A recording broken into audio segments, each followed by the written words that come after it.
사도 요한은 우리가 세상을 이길 수 있는 유일한 비결은 그리스도께서 하나님의 아들이심을 믿는 자가 되는 것이라고 주장했고, 그 믿음에 대해서 갈라디아서 2장 2절은 그리스도의 믿음이라고 그렇게 말하고 있습니다. 자, 그리스도의 믿음이라고 하는 것은 주님이 소유하셨던 믿음인데, 자신의 뜻이 아니라 죽기까지 아버지 하나님의 뜻을 위해서 순종하는 믿음이라고 지난 시간에 여러분과 함께 말씀을 나눴습니다. 하지만 사도 요한은 그 믿음을 소유하기 위해서는 무엇보다도 먼저 그리스도께서 어떤 분이신지 분명하게 알려줄 필요가 있다고 판단했습니다. 사람들이 예수님을 믿지 못하는 가장 큰 이유는 그분을 하나님으로 인정하지 않고 단지 공자나 소크라테스처럼 수많은 성인들 중에 한 명이라고 이렇게 치부하기 때문입니다. 하지만 사도 요한은 예수님이 단순한 인간이 아니라 메시아, 즉 그리스도로 이 땅에 오셨다는 사실을 전하기 위해서 오늘 본문을 기록했다는 것을 우리가 5절부터 8절에 있는 내용을 통해서 알 수 있게 됩니다. 자, 그런 의미에서 우리가 5절하고 6절 말씀 다 같이 한 목소리 읽겠습니다. 시작. 예수님께서 하나님의 아들이심을 믿는 자가 아니면 세상을 이기는 자가 누구냐? 이분은 물과 피로 오신 분이시니 곧 예수 그리스도시니라. 그분은 물로만 오지 아니하시고 물과 피로 오셨느니라. 증언하는 분은 성령이시니 이는 성령께서 진리이기 때문이라. 자, 5절에서는 예수님을 하나님의 아들로 표현했어요. 자, 그런데 6절에서 누구로 표현했어요? 그리스도라고 표현하고 있습니다. 자, 그렇다면 사람들은 어떻게 인간이 그리스도가 될 수 있겠는가? 사람들은 어떻게 하면 인간이 그리스도가 될 수 있겠는가 하는 그런 의문을 제기할 수 있어요. 그래서 사도 요한은 본래 그분의 정체성을 7절을 통해서 7절과 8절을 통해서 우리에게 말해주고 있는데, 자, 다 같이 7절과 8절 말씀도 읽겠습니다. 시작. 하늘에 증언하는 세 분이 계시니 곧 아버지와 말씀과 성령님이시라. 또 이 세 분은 하나이시니라. 땅에 증언하는 셋이 있으니 영과 물과 피라. 또 이 셋은 하나로 일치하느니라. 자, 지금 우리 킹제임스 성경에서는 하늘에 증언하는 세 분이 계시는데 그분이 곧 아버지와 말씀과 성령님이라고 말하고 있고, 이 세 분은 하나다. 이게 무슨 말이에요? 삼위일체죠. 예, 삼위일체예요. 자, 그런데 현대 역본에서는 성경에서 유일하게 삼위일체 교리를 담고 있는 이 7절 말씀을 삭제해 버렸어요. 그래서 개역개정은 뭐라고 기록해두고 있는가 하면 7절에서는 증언하는 이가 셋이니, 그러니까 원래 있던 7절 말씀에 하반절만 뚝 떼어다 거기다 붙여놓은 거예요. 그리고 8절에서는 성령과 물과 피라. 또한 이 셋은 합하여 하나이니라. 이렇게 기록해놨습니다. 뿐만 아니라 원래 있었던 하늘에 증언하는 세 분 이라는 문장도 삭제해버렸고, 또 원래 8절에 있었던 땅에 증언하는 셋이라고 하는 이 문장 또한 삭제해버렸어요. 그 결과 예수님이 본래 말씀 하나님으로 존재하셨다고 하는 이 사실이 감춰졌고, 그로 인해서 각종 이단 교리들이 생겨났습니다.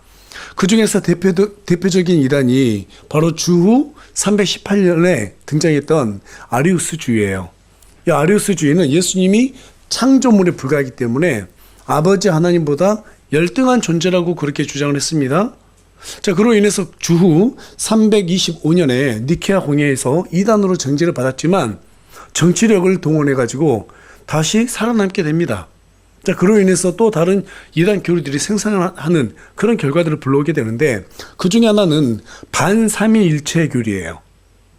무엇이냐면 아버지 하나님만 유일한 하나님을 인정할 수 있다. 다른 하나님은 하나님이 아니다. 뭐 이런 식으로 말하는 거예요. 또는 아버지 하나님이 최고고 그 다음에 아들 하나님이, 그 다음에 성령 하나님이다. 또 이런 식으로 또 등급을 나누는 거예요. 또 다른 오늘날 교회에서 가장 보편적으로 퍼져 있는 이단 교리 중 하나가 양태론입니다. 자, 양태론은 무엇이냐면 성부, 성자, 성령이 독립된 성품을 가지고 있는 것이 아니라 단순히 역할에 따라서 다른 모습으로 나타난다고 하는 그러한 교리예요. 이를테면 한 사람이 집에서는 아버지이지만 회사에서는 부장이고 교회에서는 집사로 불리는 그러한 개념이란 말이에요. 이건 잘못된 이단교리입니다. 그러나 킹제임스 성경은 7절에 다시 한번 제가 읽어보겠습니다. 하늘에 증언하는 세 분이 계시니 곧 아버지와 말씀과 성령님이시라. 또 이 세 분은 하나이시니라. 삼위일체 하나님이라고 하는 것은 이 개념은 하나님 안에 독립적으로 구별되지만 본질적으로 하나이신 세 인격으로 존재하고 계신다라는 의미예요. 다시 한번 말씀드릴게요. 삼위일체라고 하는 개념은 하나님 안에서 독립적으로 구별되지만 본질적으로 하나이신 세 인격으로 존재하고 계신다라는 그런 의미를 담고 있어요. 마치 5개의 손가락이 있지만 모두 다르잖아요. 그렇죠? 생김새가. 하지만 어떤 일을 할 때는 하나 일을 하잖아요. 그와 같습니다. 여러분 시간도 마찬가지예요. 과거, 현재, 미래 중에서 이 중에 하나라도 빠지면 시간이라고 할 수 있어요? 없어요? 할 수 없어요. 물체도 마찬가지입니다. 성경책이 있어요. 가루가 있고 세로가 있고 두께가 있고 그렇잖아요. 이 중에 하나가 빠지면 이 물체가 존재할 수 있어요? 없어요? 존재할 수가 없어요. 그와 같이 우리 하나님도 성부 하나님, 그 다음에 말씀 하나님, 성령 하나님 이 세 분이 하나로 존재하시는 분이라 이 말이에요. 자, 그런 의미에서 볼 때 아버지 하나님은 말씀으로 명령하시는 분이시고 그리고 그 말씀이 육신이 되어 이 땅에 오신 분이 바로 성자 하나님, 즉 우리 주 예수 그리스도이시고 그분이 바로 우리를 죄로부터 구원해 주시는 하나님이다. 메시아다라는 것을 증언하시는 분이 바로 성령님의 역할이에요. 자, 그렇다면 왜 사도 요한은 삼위일체 하나님에 대해서 이처럼 상세하게 설명하려고 했을까요? 당시 교회들이 처해진 환경 때문이었는데요. 앞서서 여러분들께 몇 차례 말씀드렸다시피 초대교회 당시 가장 교회들이 괴롭혔던 이단 교리가 뭐라고 그랬어요? 영지주의라고 그랬죠. 영지주의. 그들은 예수님이 침례받으실 때 영원하신 그리스도의 영이 예수님의 몸에 그때 딱 들어갔다라고 주장을 합니다. 하지만 십자가 예수님이 못 박혔을 때 영원하신 그리스도께서 예수님의 몸에서 빠져나갔다고 주장합니다.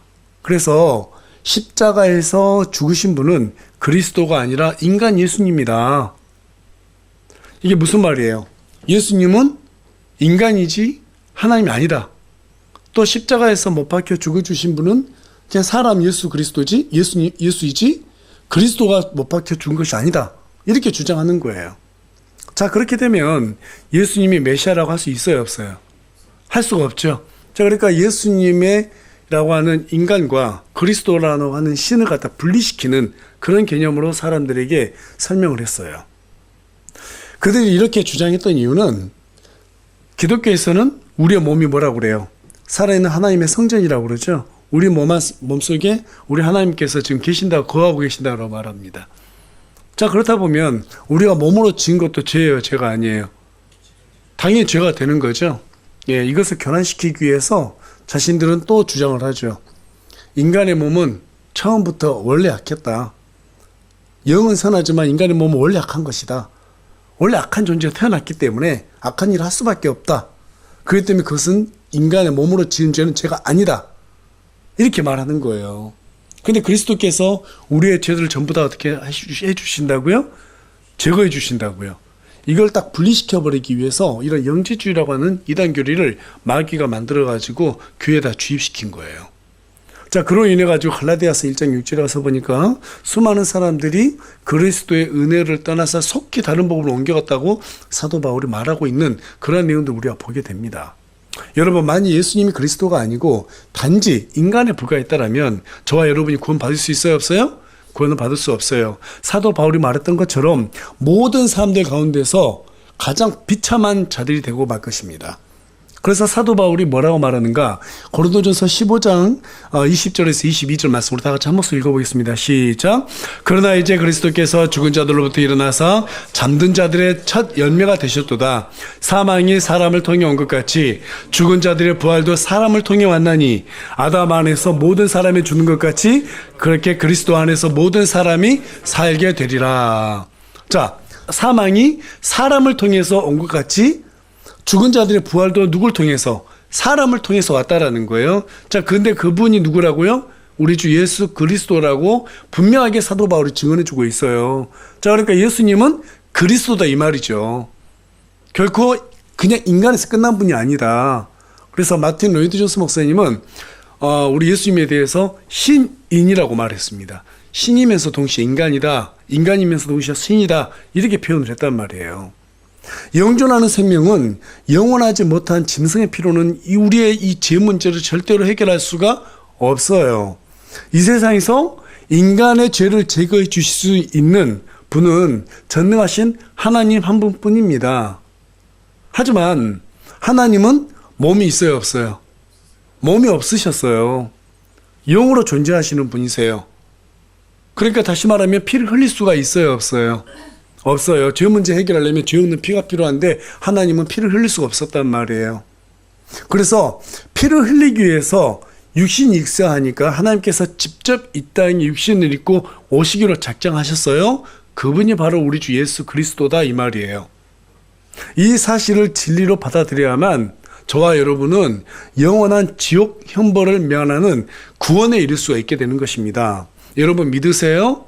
반대로 이 사실을 진리로 받아들이지 않으면 그 누구도 지옥 형벌에서 면할 수가 없단 말이에요. 아무리 교회 오래 다니고 아무리 착한 일 많이 하고 헌금 많이 하고 봉사 많이 해도요, 예수님을 믿지 않으면 절대로 누구든지 지옥 형벌에서 면할 수가 없습니다. 그것이 바로 성경이 우리에게 말해주는 복음이에요. 그래서 사도 요한은 영지주의라고 하는 이 이단 교리의 사람들이 더 이상 속아 넘어가지 않도록 하기 위해서 예수님이 바로 하나님의 아들이라는 사실을 영과 물과 피를 통해서 그분을 증언하는 내용을 오늘 본문에다가 기록해 두었습니다.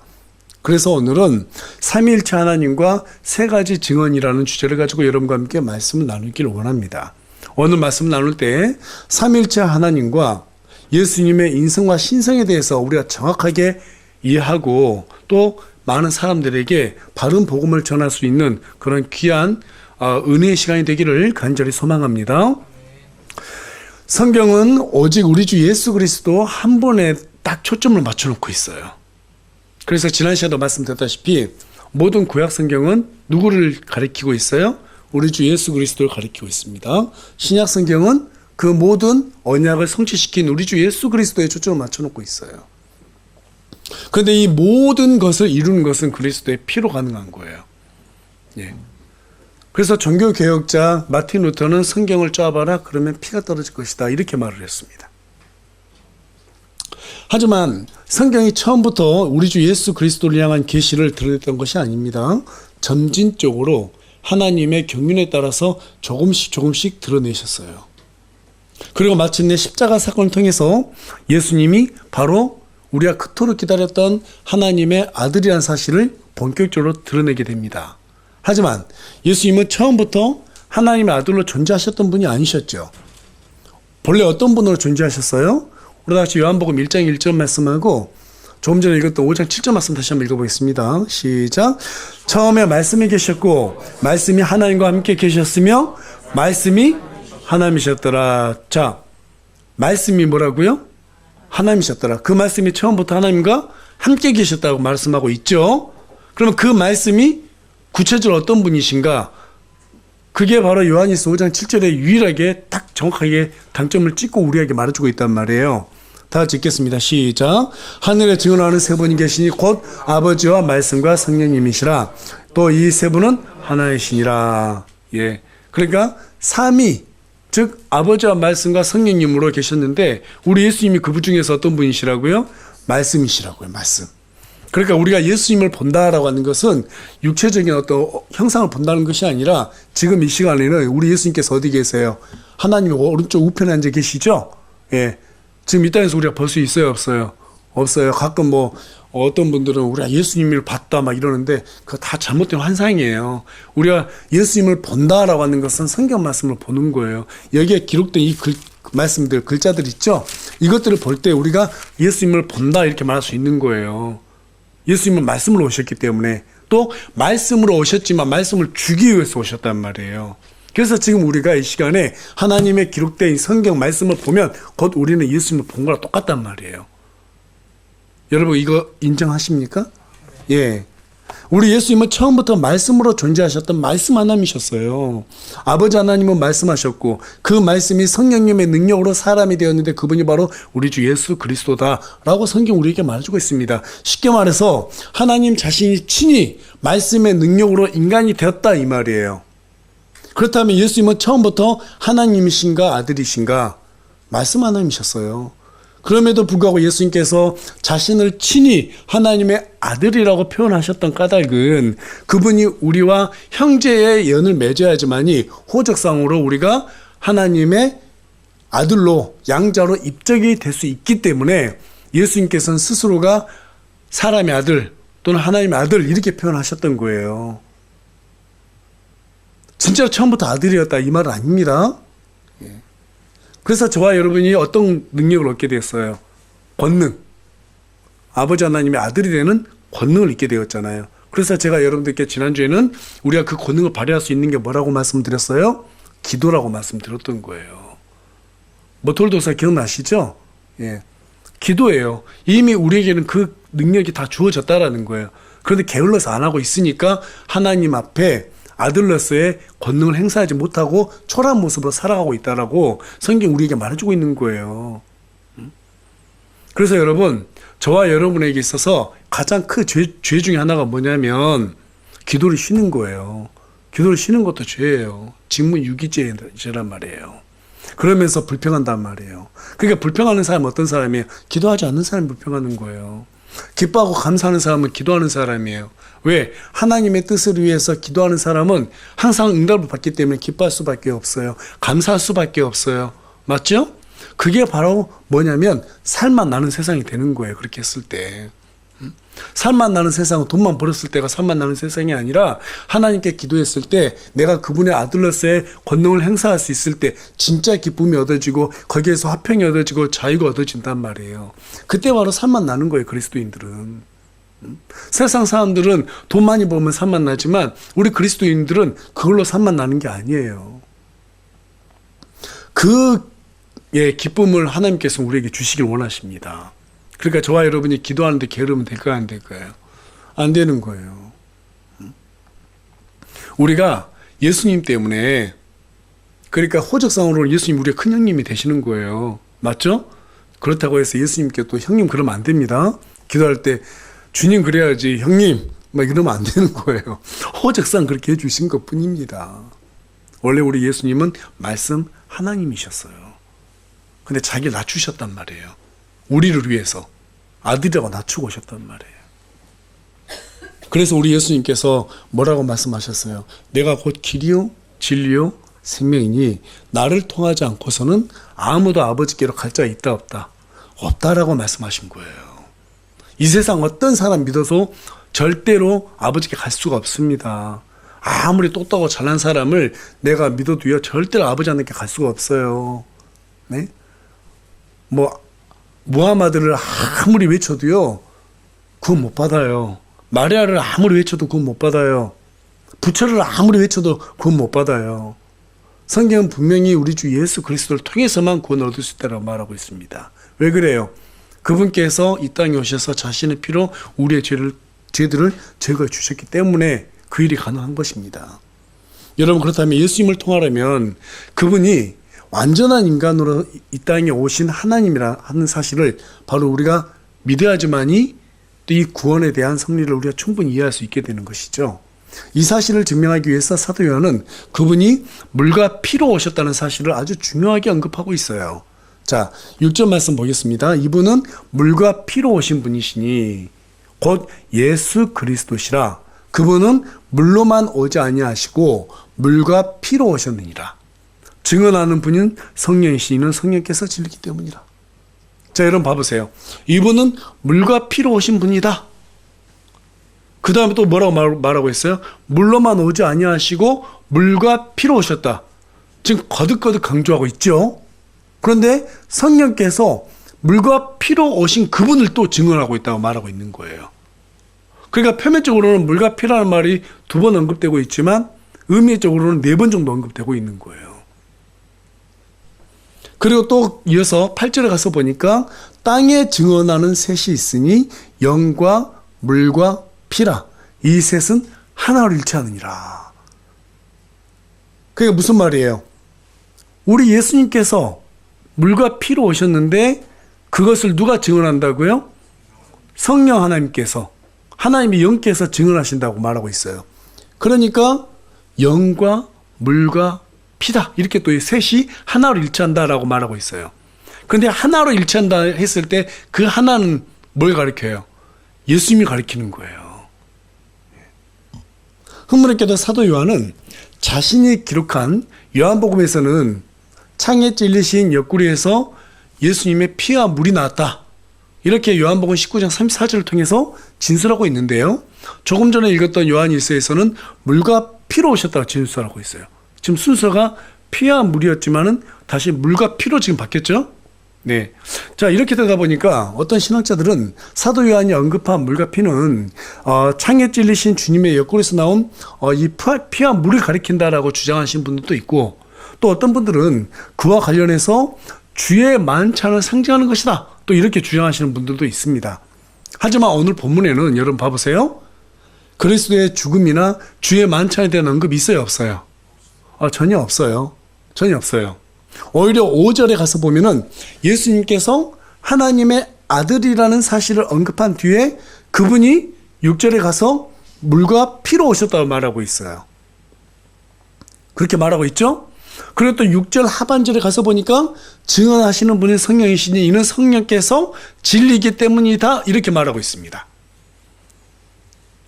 자, 그러니까 성령님이 무엇을 진리로 증언하고 싶어 하는 거예요?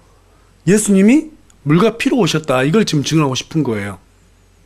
자, 그래서 증언하고 싶은 그 진리는, 정리하자면 첫 번째는 앞에서 살펴봤던 삼일체 하나님에 대한 증언이에요. 두 번째는 영과 물과 피가 하나로 일치하는 예수님을 드러내는 것을 증언하고 싶어 하는 것입니다. 따라서 성령님이 증언하시고자 하는 것은 물과 피로 오신 그분이 바로 하나님의 영으로 사람에게 수태된 우리 주 예수 그리스도라는 사실을 증언하는 그런 진리라는 것을 우리에게 알려주고 있다는 뜻이에요. 자, 그렇다면 좀 더 구체적으로 영과 물과 피가 어떻게 예수님이 그리스도라는 사실을 증언하는가? 자, 첫 번째로 물은 성경에서 무엇을 상징할까요? 죄를 씻고 또 말씀을 상징하죠. 요한복음 1장 14절에 가서 보면 말씀이 육신이 되어 이 땅에 오신 분이 우리 주 예수 그리스도라고 말하고 있습니다. 예수님께서 이 세상 오실 때 모든 사람이 어머니의 양수에서 10개월 동안 있다가 태어나는 것처럼 예수님께서도 처녀 마리아의 몸에서 성령으로 잉태되어서 이 땅에 태어났다라고 하는 것을 여기에서 지금 말해주고 있는 거예요. 물이라는 걸 통해서. 그러니까 예수님께서 이 땅에 육신으로 오신 분이다. 자, 그런데 그분은 사람의 피로 오지 않았다. 누구의 피로 오셨다? 하나님의 피로 오셨다. 지금 이 얘기를 하고 있는 거예요. 두 번째는 예수님께서 침례를 받으실 때 마태복음 3장 16절에서 17절 가서 보면은 성령께서 비둘기같이 내려와서 예수님께 임하게 됩니다. 자, 그리고 하늘에서 음성이 들려요. 이 사람은 내 사랑하는 아들이라 내가 그를 매우 기뻐하노라. 바로 우리 성령 하나님의 음성을 통해 가지고 그분이 바로 메시아임을 증명했습니다. 따라서 성령님은 물을 통해서 예수님이 인간의 몸을 입고 오신 바로 그리스도라는 사실은 이렇게 지금 증언하고 있는 거예요. 두 번째로 피는 예수님이 인류의 죄를 제거하기 위해서 오신 그리스도라는 사실을 증언해주고 있습니다. 짐승은 죄가 없어요. 하지만 시간이 지나가면 짐승의 피는 썩어요, 안 썩어요? 썩어버려요. 그래서 우리 인간의 죄, 근데 성경에서 가서 보니까 인간의 죄는 무슨 색이라 말하고 있어요? 진홍초는 붉은죄라고 말하고 있죠. 우리가 선악과를 먹었을 때 선악과에 있는 이 죽음의 독이 어때요? 인간의 피 속으로 들어가서 인간의 피에 있는 어때요? 생명을 죽였단 말이에요. 영을 죽였단 말이에요. 그러다 보니까 이 죄를 갖다가 붉은색으로 표현하고 있는데, 우리가 죄를 지으면 딱딱딱 이렇게 붉게 찍힐 거 아니에요. 하나님 보시기에 하얀 도화지가 있다면. 근데 거기에다 짐승의 피를 덮어요. 그럼 안 보일 거 아니에요. 그렇죠? 그런데 이 짐승의 피가 시간이 지나면 썩어 없어져 버리면 또 다시 보일 거 아닙니까? 그래서 구약에서는 1년에 한 번씩 어때요? 대속죄일을 정해서 짐승의 피로 사람들의 죄를 속죄하는 그러한 절기를 지켰단 말이에요. 근데 그 일을 매년마다 할 수가 없잖아요. 또 죄를 지을 때마다 짐승의 피로 와가지고 내가 죄를 지었다고 하면서 제사장에게 가져와서 또 속죄 제사를 지냈어야 했단 말이에요. 근데 우리 예수님께서는 하나님의 성령으로 인해서 수태되었기 때문에 그분의 피에는 죄가 있어요, 없어요? 죄가 없어요. 그래서 그분의 피는 영원히 썩지 않는단 말이에요. 그래서 우리의 죄를 갖다가 그리스도의 피로 다 덮어버리는 거예요. 흘려주셨기 때문에 다 덮어요. 그런데 우리 예수님의 피 속에는 거룩한 피 그 자체이기 때문에 썩을 수도 없고 또 죄도 머물 수가 없어요. 그래서 인간의 죄를 갖다가 짐승의 피는 잠깐 덮어주었지만 예수님의 피는 완전히 다 제거해버린단 말이에요.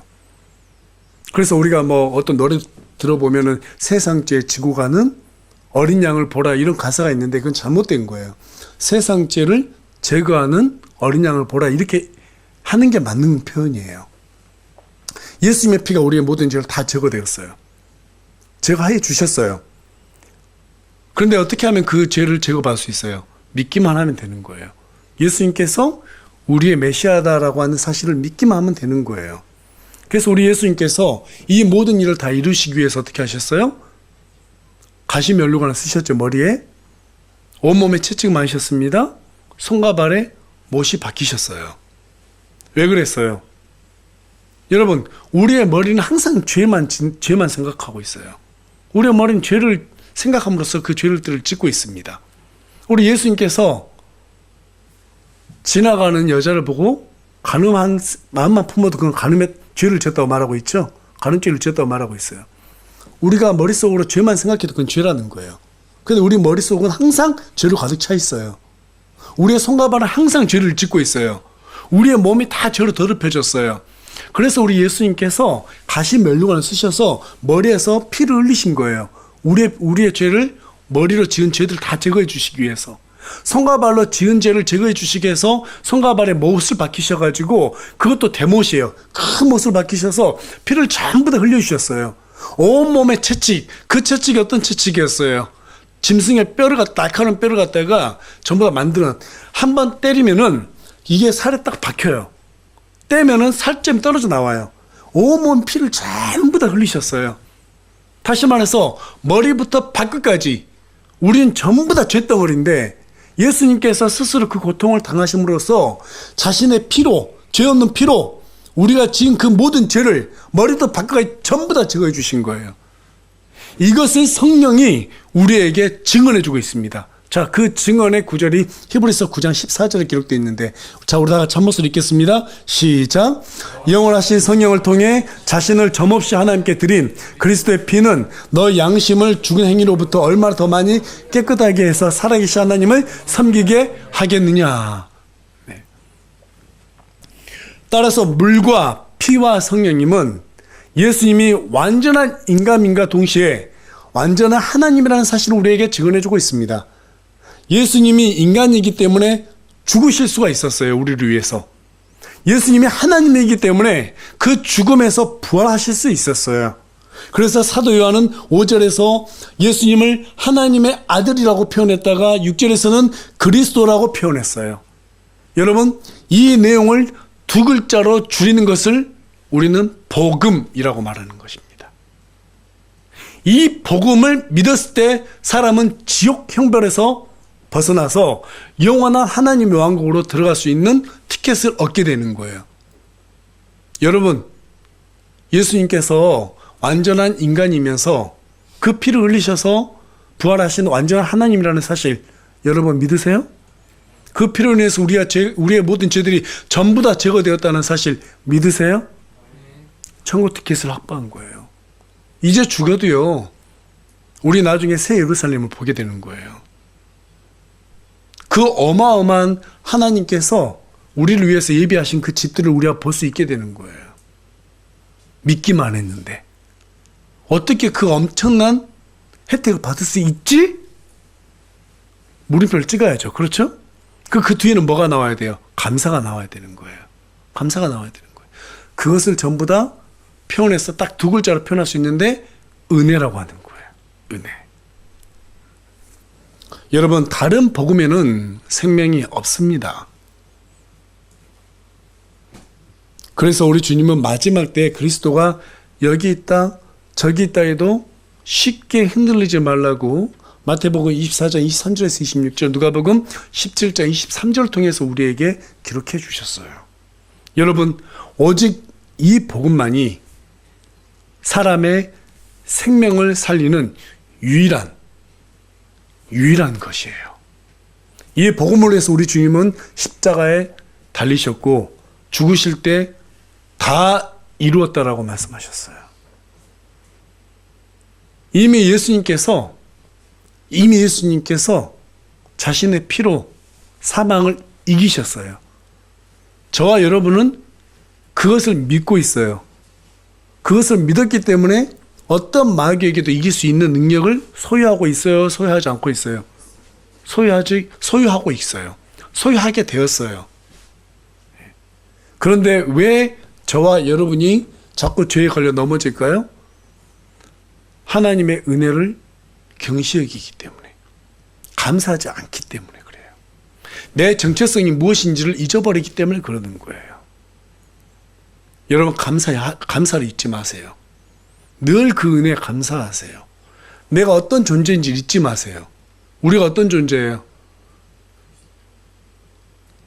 어떤 존재예요? 하나님의 아들이에요. 우리가 하나님의 아들이에요. 또 그리스도께 속한 그리스도인이에요. 맞습니까? 예. 우리가 바로 이 믿음을 가지고 살아가고자 했을 때, 하나님의 말씀대로 순종했을 때 우리는 모든 마귀의 기회로 이길 수 있게 되는 것입니다. 그 한 가지만으로도 우리는 충분한 거예요. 맞습니까? 한 가지만으로 충분한 거예요. 뭐가 더 부족해가지고 불평하고 하나님한테 떼쓰고 서로 미워하고 다투고 경쟁하고. 왜 그럴까요? 왜? 다시 한번 말씀드리지만 이 복음의 은혜만으로는 부족하다 생각하기 때문에 그래요. 저도 역시 그렇습니다. 그럴 때가 많습니다. 그래서 우리가 뭘 해야 되는 거예요? 기도해야 되는 거예요. 가장 먼저 기도할 때마다 내가 주님의 은혜에 감사하지 못하고 살았습니다. 죄송합니다. 이 기도부터 시작하는 거예요. 다시 한번 좀 더 나은 사람으로 살아가 보겠습니다. 여러분, 그리스도의 피가 실제가 되지 않으면 안 됩니다. 그리스도의 피가 실제가 되지 않으면 안 돼요. 그리스도의 피가 실제가 된다고 하는 것은 십자가의 고통이 우리의 고통이 돼야 된다 이 말이에요. 뭐 교회에서 조금 어려운 일 한다 해서 그게 막 불평거리가 될 수 없는 거예요. 그런 어떤 의미를 우리가 마음속에 되새긴다면. 항상 하나님의 은혜를 잊지 않고 정말 주님의 피에 늘 감사하고 그분의 은혜에 감사하면서 그걸로 만족하려고 산다 그러면 우리가 어떻게 삼일째 하나님께서 이것들을 다 증언하고 있는데 이것들을 우리가 경시 여길 수 있겠습니까? 저와 여러분이 그리스도의 피에 늘 감사하며 하루하루를 또 살아가겠다고 다짐하면서 한 주간을 또 잘 이겨내기를 간절히 소망합니다.